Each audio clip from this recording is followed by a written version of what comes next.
Bem-vindo, Edinho, tudo bem? Tudo bem, uma alegria imensa, Dri, Rovai, mais um momento importante para mim, pessoalmente, estar participando com vocês nesse espaço fundamental para a comunicação brasileira, né? Eu penso que vocês estão construindo não é só importante, né, para que a gente faça uma reflexão, para que a gente debata temas importantes do nosso dia a dia. Eu acho que hoje vocês definem muito o peso da agenda nacional, do debate nacional, e é uma alegria imensa estar aqui mais uma vez.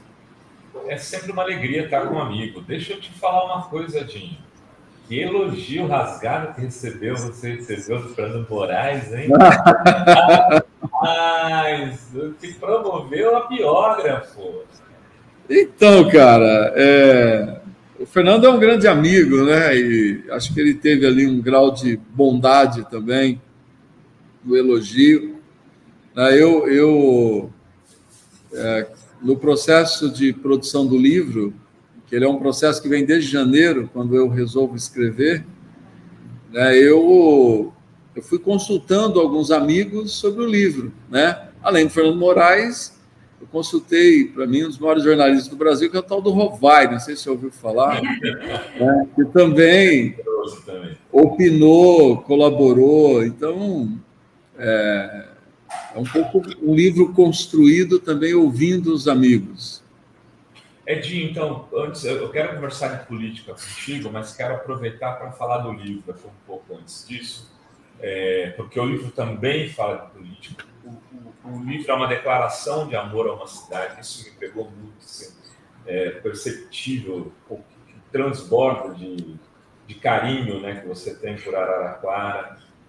O livro é uma aula de política, que é uma cidade na luta pela vida da pandemia ao 8 de janeiro, que vai ser lançado terça-feira na livraria Cultura do Conjunto Nacional. São Paulo. Eu vou fazer de tudo para estar lá, tá até combinando com um amigo de ver se ele vai comigo aí. Eu tinha uma reunião com ele, eu estou marcando a reunião para depois do lançamento, tentando convencê-lo, Edinho.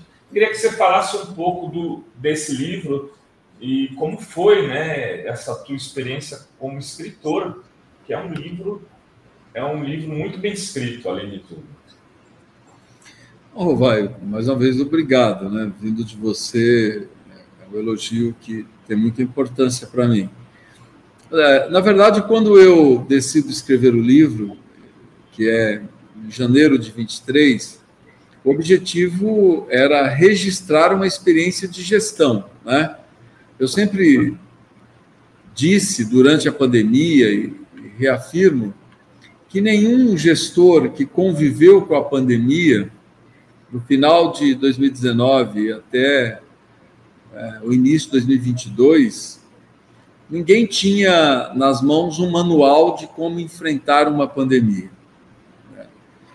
O processo decisório, o processo de construção das decisões, o processo que levou a instituição de políticas públicas, todas elas razoavelmente inovadoras, porque os desafios eram novos, era um processo muito difícil, né? E você não tinha como buscar referencial. Então, em janeiro, eu pensei comigo, olha, isso tem que ser registrado, porque espero que nunca mais o Brasil viva algo semelhante, né? Mas se nós tivermos uma outra ocorrência parecida com o que foi o Covid-19, que tenha registro das experiências de enfrentamento, porque foi muito difícil, Rovai, não foi um processo simples, foi muito complicado, porque você decidir diante do novo, você decidir quando muitas vezes se colocava uma contradição, que era uma falsa contradição, mas ela se colocava a contradição entre a vida e a economia, que é um absurdo, mas esse debate existiu muito. A pressão, principalmente dos empresários que não tinham fôlego econômico para suportar o distanciamento, o lockdown, o fechamento de comércio. E eu sempre fiquei muito sensibilizado, porque eram setores da nossa economia que não tinham muito para onde ir, não tinham para onde correr, né? Mas nós tínhamos que evitar que o paciente contaminado entrasse em contato com o paciente saudável e assim nós pudéssemos evitar que a contaminação crescesse numa curva vertiginosa, levando ao colapso do sistema de saúde. Então, o processo de decisão do gestor diante de tantas dificuldades, dele ter que construir posições, muitas vezes contraditórias com a sociedade, em contradição com os setores sociais, não foi um processo simples. Então, o objetivo do livro, fundamentalmente, era registrar uma experiência de gestão no enfrentamento à pandemia, que ainda no caso de Araraquara, nós tínhamos alguns agravantes, né? Como, por exemplo, a oposição sistemática do presidente da República, né, do Bolsonaro, a tudo aquilo que Araraquara fazia. Eu tentei, Rovai, na recuperação, para que eu pudesse recuperar os fatos durante a produção do livro, eu tentei levantar quantas vezes o Bolsonaro atacou Araraquara. Quando eu passei de uma dezena, eu desisti, porque eram, assim, dezenas de vezes que ele mencionava Araraquara, ou nas lives de quinta-feira que ele fazia, que eram críticas mais pesadas, ou nos quebra-queixo que ele se dispunha a fazer na porta do Palácio da Alvorada, ou nas entrevistas que ele fazia, ou nas viagens, enfim. Ele sistematicamente atacava Araraquara. E eu perguntava, né, naquele momento, por que o presidente polariza com uma cidade do interior de São Paulo? Claro que eu também não quero aqui passar nenhuma ideia de hipocrisia. Eu também sabia, eu tinha sido ministro de Estado, eu era considerado, naquele momento, uma liderança, uma das poucas lideranças do partido a administrar cidades médias e grandes. As minhas posições tinham repercussão na imprensa, a imprensa internacional repercutia tudo que Araraquara fazia. Então, claro que Araraquara era a negação do que o Bolsonaro defendia publicamente, que ele defendia que não tinha que ter distanciamento, ele minimizava a pandemia chamando de gripezinha, ele desestimulava a utilização de máscara, ele não incentivava, né, quando nós começamos a falar de vacina, ele não incentivava a vacinação, ele mentiu, né, falou que não era vacinado, sendo que no final acabou se vacinando até para poder entrar nos Estados Unidos. Enfim, nós éramos a contradição, né, era o exemplo contraditório de tudo aquilo que o Bolsonaro defendia. E o Bolsonaro não só nos atacava, como articulou iniciativas políticas contra a cidade de Araraquara, como, por exemplo, quando ele mobiliza o 2º Exército, junto com a CEAGESP, para trazer saquinhos de legumes descartados pela CEAGESP, né, para fazer mutirão de distribuição de alimento, dizendo que em Araraquara as pessoas estavam passando fome e que as pessoas estavam comendo carne de cachorro. E nós tivemos, na época, veículos de comunicação ligados ao Bolsonaro, divulgando isso como um fato, como uma notícia. E também, no outro episódio, a família Bolsonaro vem a Araraquara propor meu impeachment, né? Então, tudo isso eu recupero no livro, né, e mostro como foi ser prefeito, enfrentando as adversidades impostas pela pandemia e também enfrentando o governo Bolsonaro.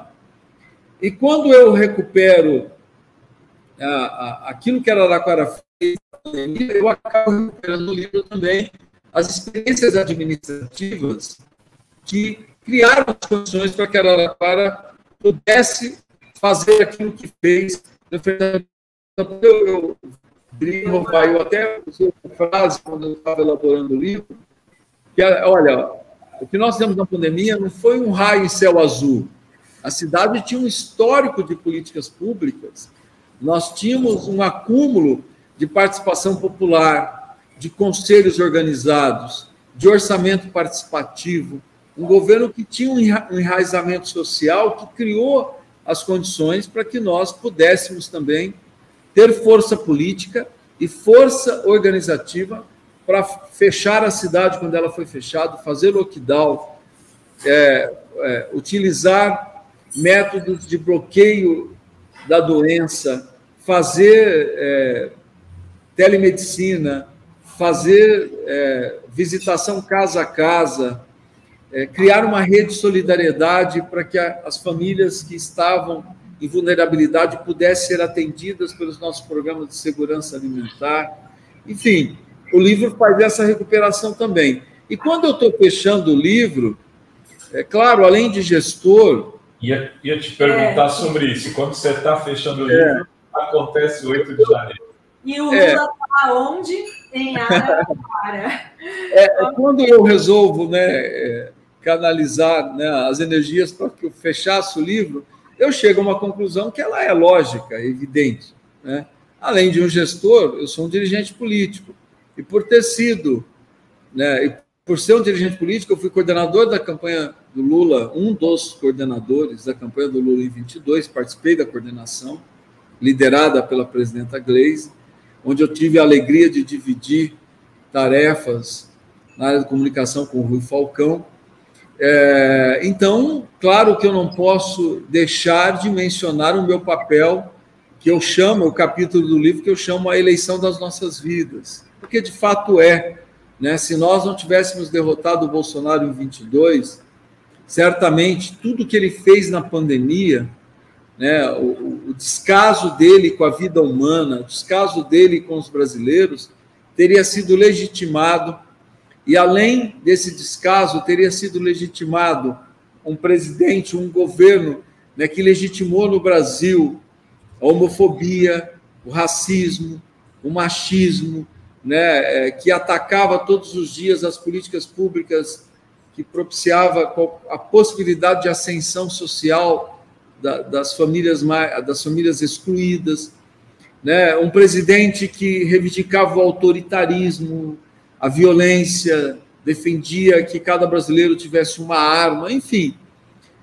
A vitória do Bolsonaro em 22, eu não tenho nenhuma dúvida, legitimaria um governo inspirado no fascismo e também um governo com vocação autoritária. O Brasil poderia estar vivendo uma experiência muito ruim de enfraquecimento da democracia. Então, esse capítulo eu acabo recuperando 22, e relato a importância dessas eleições. Também relato um pouco o meu papel nas eleições e o quanto foi importante eu ter convivido com o bolsonarismo na pandemia e ter conseguido enfrentar, inclusive, os métodos de comunicação do bolsonarismo, o quanto que isso foi importante, esse acúmulo, para que eu colaborasse com a campanha do presidente Lula em 22. E, claro, por isso que o livro chama, ele faz um recorte, uma cidade que faz a defesa da vida, que luta pela vida, mas também faz o recorte da pandemia ao 8 de janeiro, porque eu fecho o capítulo, o livro, e não poderia ser diferente, com um capítulo que recupera a presença do presidente Lula em Araraquara, em 8 de janeiro, quando o Brasil sofreu uma tentativa de um golpe de Estado. Então, é um livro de gestão, fundamentalmente, mas, claro, um livro que também trata de política, fala de política, e essa capa, que eu vou mostrar aqui, eu estou com o livro aqui, saiu da gráfica essa semana, essa capa, ela Dri Rovai, que está acompanhando, ela faz uma recuperação, é interessante, porque ela recupera, eu vou mostrar para vocês, está fácil de achar, ela recupera uma capa da primeira versão do livro Macunaíma, que foi escrito em Araraquara, poucos sabem, mas Macunaíma foi escrito em Araraquara porque o Mário de Andrade tinha uma relação muito forte com a cidade de Araraquara, inclusive passou uma parte da sua infância aqui, e ele escreve Macunaíma em Araraquara. E está aqui, a primeira capa, do só um pouquinho para a gente mostrar. Aqui, ó. Põe na câmera, é isso. Deu para ver.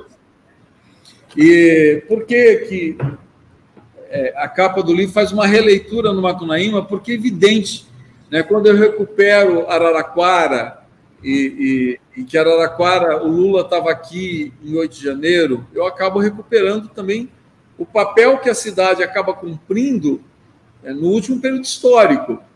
E eu recupero o Macunaíma porque eu digo que Araraquara pariu o herói improvável 2 vezes. Primeiro, Macunaíma de Mário de Andrade. Segundo, Walter Delgatti, que é o hacker de Araraquara, né, que é outra versão, né, é o herói improvável do século XXI, o herói da internet, das redes sociais, né, que, por diversos motivos, que no livro eu recupero um pouco. Esse caráter.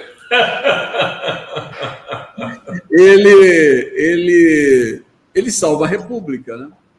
Ele salva a República quando ele desnuda as armações da Lava Jato e cria as condições, claro, numa atuação brilhante na época, né, da Valesca e do Zanin, advogados do presidente, mas cria as condições para que toda a tese de defesa do presidente Lula pudesse prevalecer de forma documental, né, e a partir dali as instituições brasileiras se restabelecem, né, a normalidade institucional do Brasil se restabelece e nós criamos as condições para que a democracia pudesse ser fortalecida, que, na minha avaliação, com a sua maior materialização, que foi a vitória do presidente Lula em 22. Então, o livro faz essa recuperação também, né, do araraquarense. Eu digo no livro, né, que Araraquara pariu figuras importantes, né, da política e da história brasileira, como eu faço a menção, né, a dona Ruth Cardoso, né, nossa primeira-dama, que é de Araraquara, a Gilda de Mello Franco, que é uma intelectual brilhante, José Celso Martinez Correia, Luiz Antônio Martinez Correia, o Herbert Richard, o Rosa Branca no esporte, o Careca, Dorival Júnior. Eu vou relatar a Lineker hoje, né, Loyola Brandão, e eu falo, e essa mesma cidade pariu também, né, o Walter Delgatti, que é o herói improvável do século XXI, que restabelece a normalidade e salva a República de tudo aquilo que nós estávamos vivendo. E como Araraquara tinha que estar no meio de tudo, está no meio de um golpe também, né? E você viu como a sala de crise do golpe. Foi aí, na sua sala, e provavelmente nessa mesa, que o Lula tomou decisões importantíssimas naquele dia. Foi no gabinete, o presidente Lula, ele toma conhecimento de tudo aquilo que estava acontecendo em Brasília, né? Eu até recupero isso no livro, né?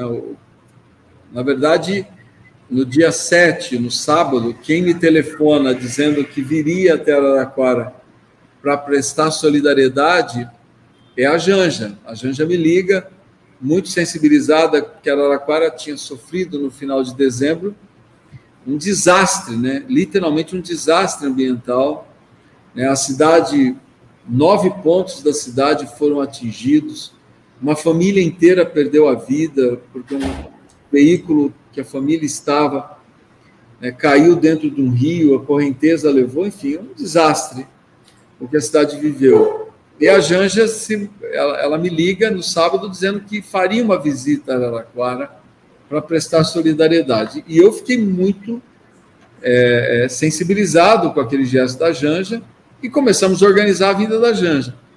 Isso na manhã do sábado, dia 7. No final da manhã, por volta do meio-dia, o presidente Lula me liga e diz, olha, eu vou com a Janja, eu vou junto com ela e quero que você organize aí uma reunião de trabalho, nós vamos ajudar a cidade de Araraquara. Aí, nessa sala que eu estou, nós organizamos, né, para que aqui ocorresse uma reunião com os secretários, os técnicos, os profissionais né, necessários para que a gente elaborasse um plano de ação para que a cidade fosse recuperada. Quando eu vou buscar o presidente, encontrar o presidente no aeroporto da Embraer, que fica aqui a 10 quilômetros de Araraquara, que fica no distrito de Gavião Peixoto, na cidade de Gavião Peixoto, o ex-distrito de Araraquara, a Janja cede o seu lugar no carro para que eu venha conversando com o presidente e falando daquilo que a cidade estava vivendo.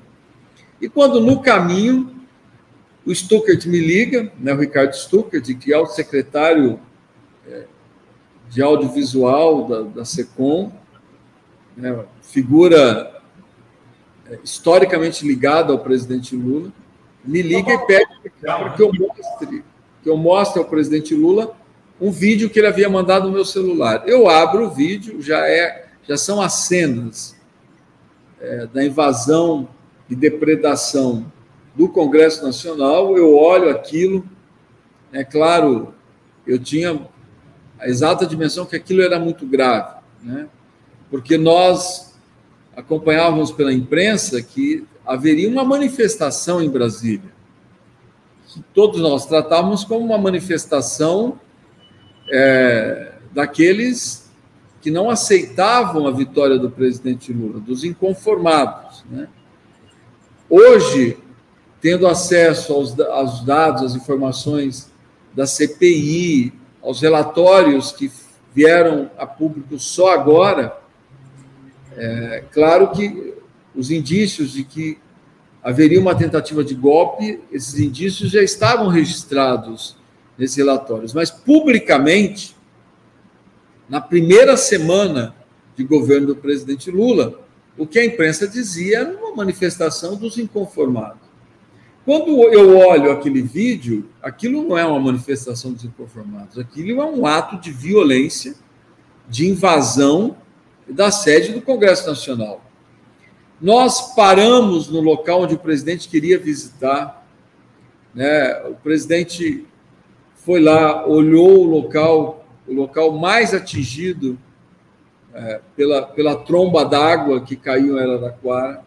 O presidente vai lá, cumprimenta, eram milhares de pessoas que estavam aguardando o presidente no local, e dentro do carro, ele que já havia visto esse primeiro vídeo que eu mostrei a ele, e ele havia já ligado para os ministros, dentro do carro nós começamos a ter acesso à depredação do Supremo, a destruição do gabinete do ministro Alexandre de Moraes, enfim, tudo aquilo que nós sabíamos. Chegamos aqui na prefeitura, entramos na minha sala, ligamos as TVs, né, que cobriam ao vivo tudo que acontecia em Brasília, e aí do celular da Janja o presidente toma conhecimento, né, da depredação do Palácio do Planalto, inclusive da sala da Janja, e aquilo, né, foi gerando uma indignação, e todos nós tínhamos noção, nós que estávamos com ele, de que o que estava acontecendo em Brasília não era uma manifestação, era uma tentativa de golpe de Estado. E a passividade com que as forças policiais conviviam com tudo aquilo, segurança do Palácio do Planalto, segurança da Câmara, né, a Polícia Legislativa, a segurança do Supremo, enfim. E o livro faz a recuperação de tudo isso e recupera também, né, todo o processo em que o presidente faz telefonemas, conversa com os chefes dos poderes, conversa com as lideranças políticas do país, com as lideranças partidárias e toma a decisão correta de intervir na segurança pública do Distrito Federal e depois toma outras medidas, né, outras medidas são tomadas que restabelece, né, a condução do país. O presidente traz o Estado brasileiro para suas mãos, reconduz, né, o país ao mínimo de normalidade, né, cria as condições para que ele, inclusive, retornasse a Brasília, e a partir de então, né, nós vimos, né, o quanto que o presidente unificou o Brasil, né, com todos os governadores, todos os poderes, na defesa da democracia. O livro faz... Foi aí, Edinho, que o Lula decidiu que não aceitaria GLO, né?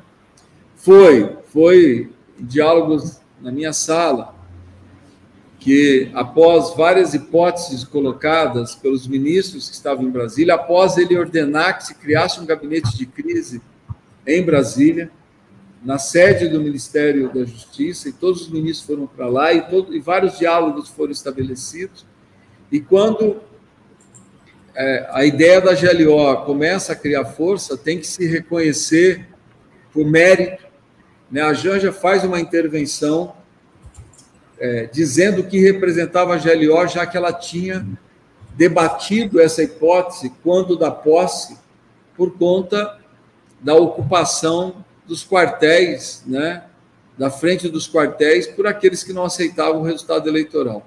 A Janja diz que isso representa, o presidente liga para o Jorge Messias, forma opinião, conversa com o Flávio Dino, conversa com o Zé Múcio, conversa com o próprio G. Dias, com o Padilha, conversa com a Gleisi, enfim, com os representantes, presidentes dos poderes instituídos, Pacheco, Arthur Lira, Rosa Weber, o Alexandre de Moraes, e toma a decisão de não ser GLO e que o caminho para a estabilidade que o Brasil precisaria retomar, né, a construção da estabilidade seria pela via democrática, né, e não pela força, porque a GLO é um ato de força.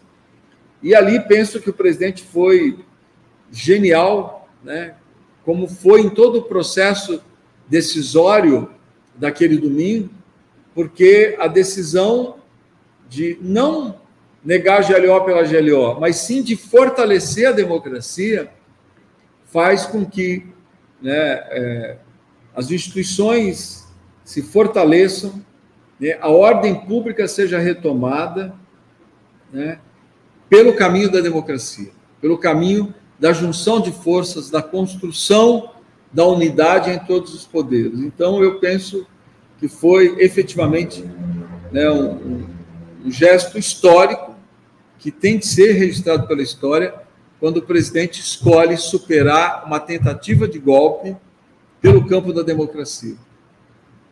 Sensacional. Edinho, você vai estar recebendo as pessoas no dia 13, segunda-feira. Eu estou com essa coisa de 13 e terça. 13, segunda-feira. Dia 13. Dia 13. Olha, ele escolheu à toa esse dia. Para você não esquecer.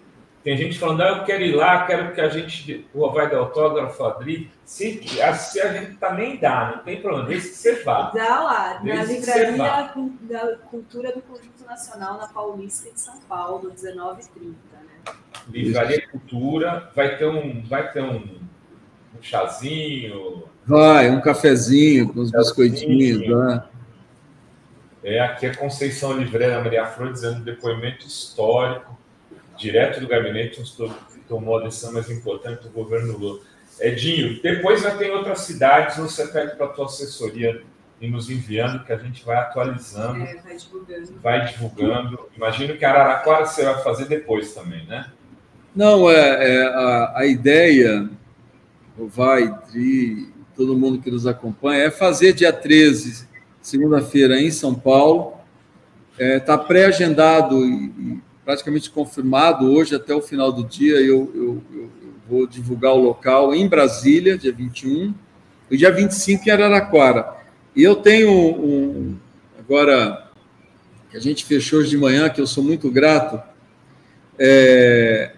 a Thaís Bilenque vai fazer um diálogo lá antes da gente começar a vender o livro, ela vai fazer um diálogo, ela leu o livro, e eu sou muito grato a Thaís por esse gesto. Ela quer debater um pouco, falar um pouco. Então, na segunda-feira, também nós vamos ter esse diálogo com a Thaís Bilenque lá, antes da gente começar a abrir os livros e vender os livros, que eu espero que a gente venda muitos livros lá. Também não pela venda, mas porque que as pessoas mostrem interesse em ler, porque, repito, é um relato de uma experiência de gestão, mas evidente, também é um relato político, de momentos importantes da vida brasileira e da relação que, por incrível que pareça, que Araraquara tem neste último período histórico com os destinos da nação. Muito bem, Edinho, muito obrigado, grato pela sua gentileza de ficar aqui com a gente, batendo esse papo. Segunda nos vemos, e olha, que eu vou estar dia 21 em Brasília, de repente vou lá te dar um abraço também. Legal. Aos amigos, que eu imagino que muitos amigos estarão lá no dia te prestigiando. Edinho, força. Obrigado, Rovai. Obrigado, Dri, é uma alegria imensa. Eu não vou ficar aqui rasgando seda, já que dá vontade de ficar, mas parabéns por tudo que vocês têm construído, não é pouco, não é pequeno, né? A Fórum hoje, efetivamente, é fundamental para que a gente debata os rumos desse país. Muito obrigado mesmo, e essa oportunidade para mim é muito especial. Obrigada, Edinho. Valeu, Edinho.